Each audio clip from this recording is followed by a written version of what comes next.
మన గుంతకల్లు న్యూస్ కి స్వాగతం.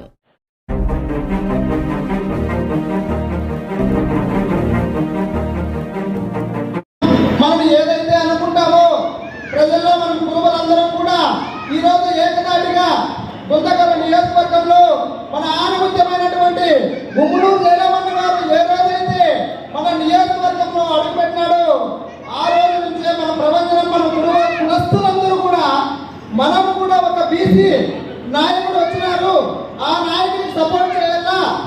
అదేవిధంగా పార్లమెంట్ సభ్యులు అంబికా లక్ష్మీనారాయణ గారు కూడా వచ్చినారు, మృదు స్వభావి, ఆవిడ వెన్నంట నడిచి మనమందరం కూడా మనం అఖండమైన మెజారిటీతో గెలిపించేదాని కోసము కురుబలంతా వైఎస్ఆర్ పార్టీ అంటే కురుబలు, కురుబలు అంటే వైఎస్ఆర్ పార్టీ అనే భ్రమలో ఉన్న వాళ్ళందరినీ కూడా ఆ భ్రమల నుంచి మనము తొలగించి సంఖ్యలు కూడా తెంచి మనమందరం కూడా కురుబలందరూ కూడా అన్న వాళ్ళ అడుగుజాడల్లో మనమందరం కూడా రావడం జరిగింది. ఏ రోజైతే మన కురుబల అడుగుజాడల్లో మనం మొదలుపెట్టామో ఆ రోజే వాళ్ళకి ఓటమి మొదలైందని కనువిప్పు కలిగింది. ఎందుకంటున్నామంటే గుంతకల్లు నియోజకవర్గం అంటే 30 సంవత్సరాలుగా నాకున్న అనుభవంలో బీసీ నియోజకవర్గం ఇది. బీసీ నియోజకవర్గంలో గతంలో మనం ఎప్పుడు కూడా ఇంగ్లీష్ వాళ్ళ పాలన చూసింటాం. మన పెద్దలు మనమేం చూడలే.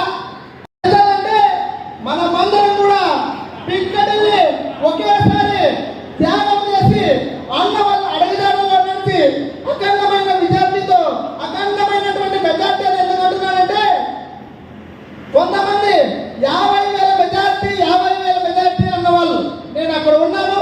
నేను కూడా ఆ పార్టీలో పనిచేశాను. ఎందుకంటే అధికారంలో లేనప్పుడు మనిషి ఏ విధంగా ఉంటాడు, అధికారం ఇచ్చిన తర్వాత మనిషి స్వభావం నిజంగానే బయటపడుతుంది.